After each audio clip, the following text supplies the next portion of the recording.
If you're planning on traveling out of the country this summer, listen up, because getting your passport right now is more challenging than usual. Places like Ryan House provide respite for families who need a break and hospice care to help children during the end-of-life process.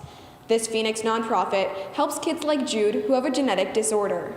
Imagine gliding thousands of feet in the air, carried only by the wind and the aeronautic engineering of your aircraft. That's what glider pilots do every day.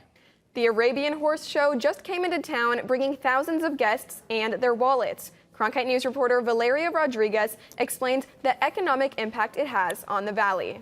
According to the Trevor Project, 28% of LGBTQ youth reported experiencing homelessness or housing instability at some point in their lives. Many indigenous communities use hoop dancing and traditional healing ceremonies, representing the never-ending cycle of life. Arizona is home to 3 national parks: Saguaro, Petrified Forest, and of course the Grand Canyon. Well, this Saturday marks the beginning of National Parks Week. Entrance fees will be waived that day for all parks to encourage visitors to see their beauty in person. But during the COVID-19 pandemic, some state Medicaid programs were required to provide continuous enrollment. This meant they were prohibited from removing any new or old members. But starting this Saturday, Arizona's Medicaid program, also known as ACCESS, will resume its annual renewal process, and they'll determine which members still qualify. This should take about 12 months. Right now, 2.5 million people are covered by ACCESS, and an estimated 600,000 members are at risk of losing Medicaid and kids care for coverage in Arizona. Some people will be disenrolled because their income increased and they no longer qualify for ACCESS, or if they fail to give ACCESS information to determine eligibility. Members who are no longer eligible will be referred to the healthcare marketplace and other sources for low-cost coverage options. ACCESS is asking all Medicaid members to update their contact information by Googling health-e-arizonaplus.gov and checking their account. ACCESS will text or email members to notify them when their renewal month is coming up. A new Senate bill could change the lives of the deaf community. I had the pleasure of delving into how cochlear implant coverage could have an impact.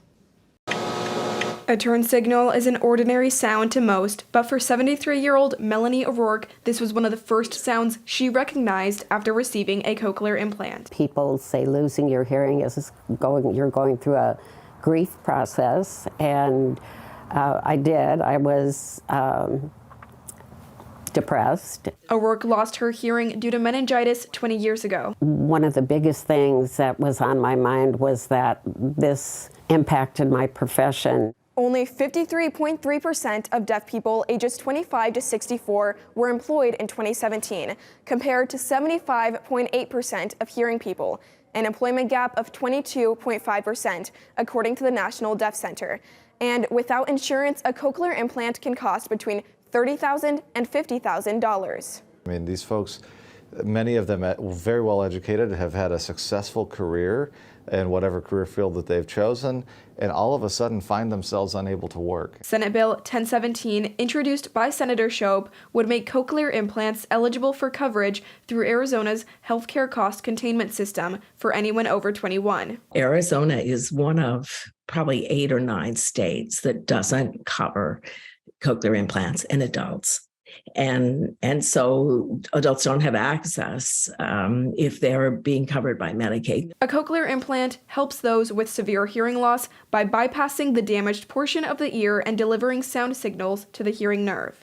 We undervalue hearing very often. You know, we think it's not that important, but it is such an integral part of who we are and the way we live. Both the Democratic and Republican parties in the Senate voted to pass the bill last week.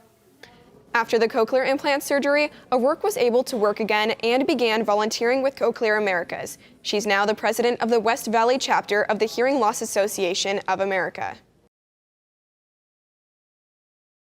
A new study sheds light on an individual housing crisis for those with neurodiversities. Those are people whose brains function differently because of autism or dyslexia, for example, and their housing needs can be different than the general population. I spoke with one family that has found help. As a mother of a child with autism, Michelle Hendry feared what would happen to her son if she was no longer around. I thought he was going to be with us forever. I thought he was, going to live out all his days with us, which kind of scared me because what happens when my husband and I pass away? Now, her son is 31. He's living on his own in an affordable housing community operated by the Foundation for Senior Living. I've been here since the day this place opened.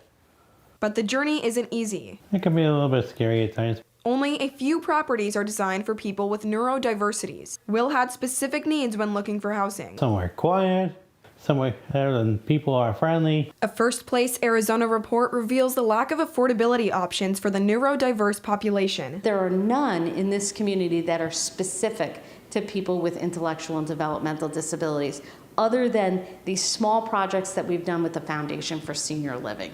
And those account to about 10 apartments. To live in the Phoenix metropolitan area last year, a person needed to earn over $43,000 a year or work 66 hours a week at minimum wage to afford a one-bed apartment. And despite a desire to work, only about 25% of adults with any disability are employed in Maricopa County. Individuals with neurodiversities have a desire to live with other folks, to be part of the community. They need to be supported to do that. Chase Field, where the Arizona Diamondbacks play, seats nearly 50,000 people. And according to the report, the population of people with intellectual or developmental disabilities in Arizona is 3 times the capacity of the stadium. What we heard over and over from our respondents was that they want a neuro-inclusive plans community. First Place offers supportive housing for adults with neurodiversities and a transitional academy for adults with autism to learn how to live independently. Will was one of the first graduates from the academy. They taught cooking, they taught personal hygiene, cleanliness in the house. It was a 2-year program. It was quite intense. First Place ensures housing options are as bountiful for people with neurodiversities. They also teach you various things about the community and about how to stay safe. Will's mom hopes to see more facilities and apartment complexes like Will's built specifically for people on the spectrum. It's becoming more and more common for people to be on this spectrum. We're going to need more housing. And if the people are, if the autistic people are treated well, they're going to be contributing members of society. We're not going to lock them away in an institution. They can help out. Casey said that First Place has seen over 90% of those who previously did not live on their own are now employed, engaged in the community, and living independently.